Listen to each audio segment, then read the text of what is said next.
आज का पहला प्रश्न है, भारतीय संविधान निर्माण की सर्वप्रथम मांग निम्नलिखित में से किसके द्वारा की गई? एम.एन. रॉय, मोतीलाल नेहरू, दादाभाई नौरोजी, बाल गंगाधर तिलक।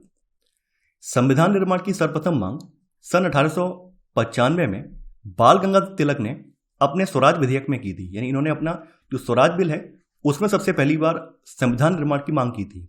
तो यहां पर आपका सही आंसर होगा पहले का डी वाला।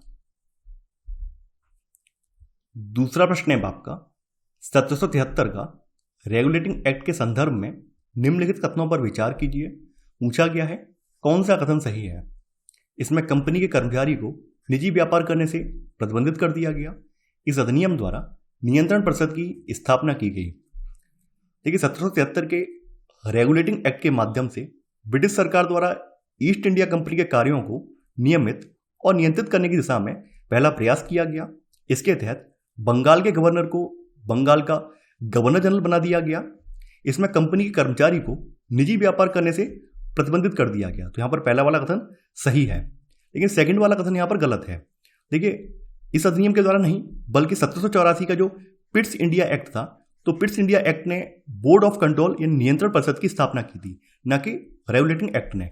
तो यहां पर आपका सेकंड वाला कथन गलत हो जाएगा, केवल पहला वाला सही है। तो आपका सही आंसर है सेकंड का ए, केवल एक। तीसरा प्रश्न है आपका, जब भी भारत को स्वाधीनता मिलेगी भारतीय संविधान का निर्माण भारतीय लोगों की इच्छाओं के अनुकूल किया जाएगा। उपयुक्त कथन है Mahatma Gandhi, Stafford Cripps, N M. Roy, Lord Linlithgow. देखिए 1922 में गांधी जी ने संविधान सभा और संविधान निर्माण की मांग प्रबलतम तरीके से की और कहा कि जब भी भारत की स्वाधीनता मिलेगी भारतीय संविधान का निर्माण भारतीय लोगों की इच्छाओं के अनुकूल किया जाएगा। तो ये शब्द महात्मा गांधी के थे। तो यहां पर आपका सही आंसर है तीसरे का ए वाला। चौथा प्रश्न है आपका, किस अधिनियम के अंतर्गत 1774 ईस्वी में कलकत्ता सुप्रीम कोर्ट की स्थापना की गई? 1773 का regulating act, Pitt's India act, 1813 का चार्टर अधिनियम, 1833 का चार्टर अधिनियम।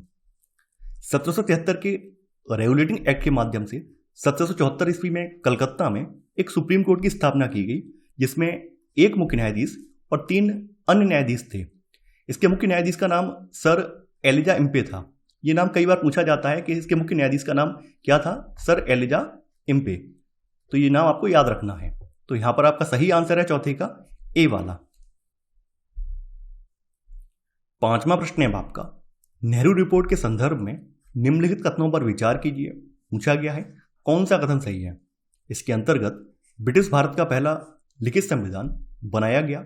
इसका मुस्लिम लीग द्वारा समर्थन किया गया। देखिए अगस्त 1928 में नेहरू रिपोर्ट बनाई गई, जिसकी अध्यक्षता पंडित मोतीलाल नेहरू ने की। इसका निर्माण बंबई में किया गया। इसके अंतर्गत ब्रिटिश भारत का पहला लिखित संविधान बनाया गया, जिसमें मौलिक अधिकारों, अल्पसंख्यकों के अधिकारों तथा अखिल भारतीय संघ एवं डोमिनियन स्टेट के प्रावधान शामिल किए गए। तो यहां पर आपका पहला वाला कथन सही है। देखिए इस रिपोर्ट का सबसे प्रबलतम विरोध मुस्लिम लीग के द्वारा किया गया। यानी मुस्लिम लीग ने इसका समर्थन नहीं किया बल्कि सबसे ज्यादा विरोध किया। तो यहां पर आपका केवल पहला वाला कथन सही है। तो आपका सही आंसर है पांचवें का ए, केवल एक। छठवां प्रश्न है आपका, पिट्स इंडिया एक्ट के संदर्भ में निम्नलिखित कथनों पर विचार कीजिए। पूछा गया है कौन सा कथन सही है। इसका नाम ब्रिटेन के तत्कालीन युवा प्रधानमंत्री विलियम पिट के नाम पर रखा गया था।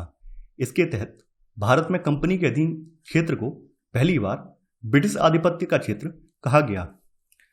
देखिए 1784 का जो एक्ट है इसको पिट्स इंडिया एक्ट के नाम से जाना जाता है।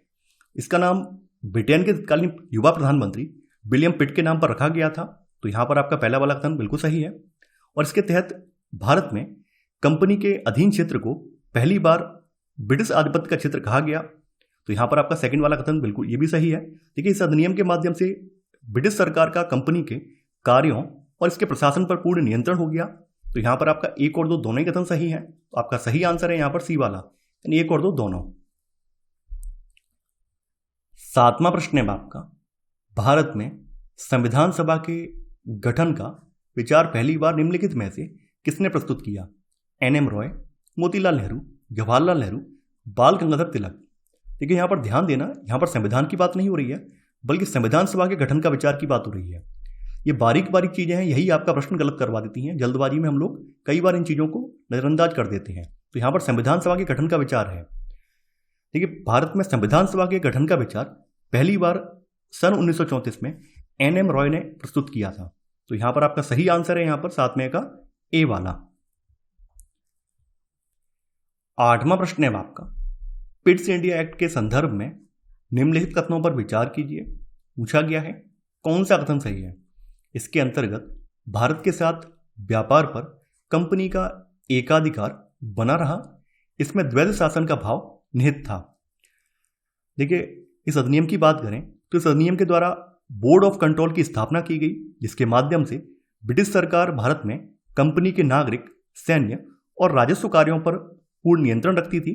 इसके अतिरिक्त अभी भी भारत के साथ व्यापार पर कंपनी का एकाधिकार बना रहा और इसे कंपनी के अधिकारियों को नियुक्त करने या हटाने का अधिकार प्राप्त था।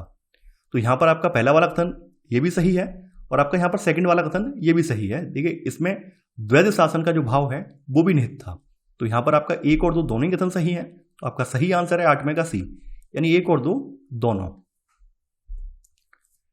9वां प्रश्न है आपका, किस अधिनियम के तहत भारत में कंपनी के अधीन क्षेत्र को पहली बार ब्रिटिश आधिपत्य का क्षेत्र कहा गया।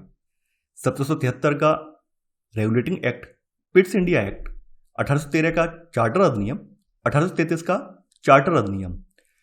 देखिए, अभी आपको मैंने बताया था जो पिट्स इंडिया एक्ट है 1784 का, तो इसके तहत भारत में कंपनी के अधीन क्षेत्र को पहली बार ब्रिटिश आधिपत्य का क्षेत्र कहा गया और यह प्रश्न भी पृथक रूप से पूछा गया है, तो इसलिए यहां पर यह रखा गया है। तो यहां पर आपका सही आंसर है 9वें का बी वाला।